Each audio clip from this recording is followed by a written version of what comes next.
அனைவருக்கும் வணக்கம். இந்த சீரக உருண்டை எப்படி செய்கிறதுன்றதை தான் உங்களுக்கு காட்டித்தர போகிறேன். இது ஒரு அஜீரணங்களை தணிக்கக்கூடிய ஒரு உருண்டை. சீரக உருண்டைக்கு தேவையான சாமான்களை பார்ப்போம். சீரகம் 25 கிராம், மிளகு 15 கிராம், இஞ்சி 25 கிராம், ரவை 100 கிராம், தேன் 2 மேசக்கரண்டி, நெய் 2 மேசக்கரண்டி, 1/4 கிலோ சீனி. இவ்வளவுதான் இதுக்கு தேவையான சாமான். முதல்ல சீரகமும் மிளகும் கழுவி ஒரு 10 நிமிஷம் ஊற விடணும். 2 போட்டு கழுவுவோம்.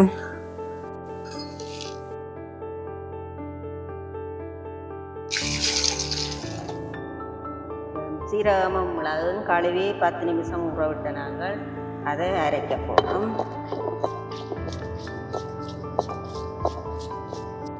மிளகு சீரகத்துக்கு தண்ணி கொண்டும் விட வேண்டாம். ஊற விட்ட தண்ணியே அதில் ஈரங்காணும் அரைக்கிறதுக்கு. ஓரளவு அரை வட்டுட்டுது. இதோட இஞ்சி 25 கிராம் சின்ன சின்ன துண்டுகளாக வெட்டினது அதையும் இதோட போட்டு அரைக்க போகிறோம். நல்ல பட்டு போல பசுந்தான் அரைக்கணும். கொஞ்சம் மினக்கட்டு அரைக்கத்தான் வேணும். அப்படி அரைச்சாதான் அந்த உருண்டை சாப்பிட அந்த மாதிரி இருக்கும். தட்டி கரகரப்பாக இருக்கும்.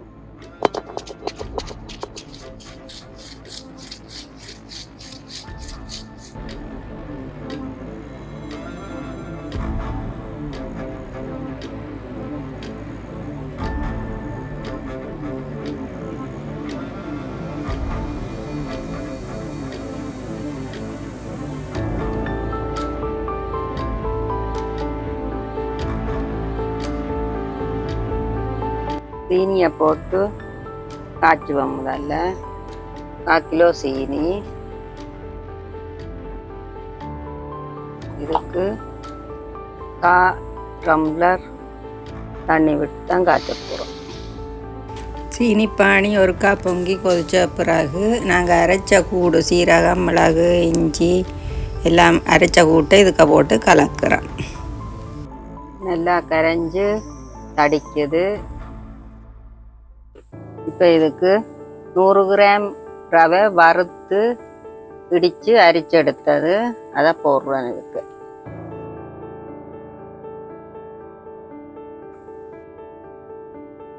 இதே வடிவாக சேர்ப்போம்.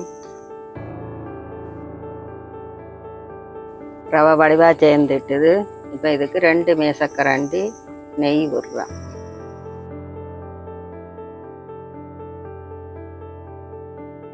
2 மேசக்கரண்டி தேன். சுத்தமான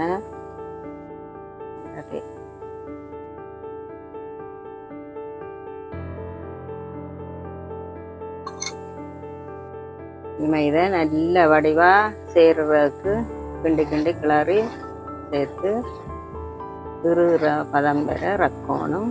கொஞ்சம் திருப்தியே கிண்டி கொண்டிருப்பான்.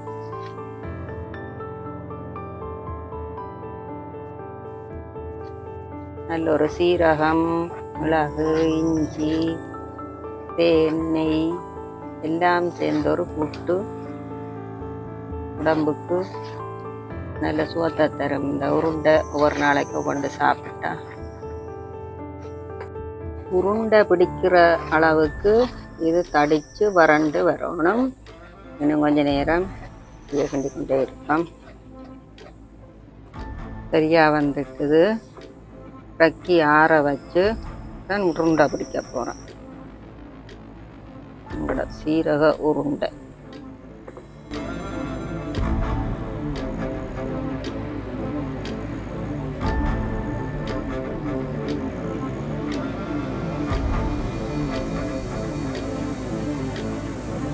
இந்த உருண்டை எந்த நாளும் விடிய ஒன்று வரும் வயிற்றில் சாப்பிட்டீங்கன்னு சொன்னால் உடல் பிரச்சனைகள் எல்லாம் தீர்க்கக்கூடியது. இது சீரகம் எல்லாம் சேர்த்தது சூட்டை தணிக்கக்கூடியது. இஞ்சி மிளகு இதுகளெல்லாம் அஜீரண கோளாறு இதுகளை தவிர்க்கக்கூடியது.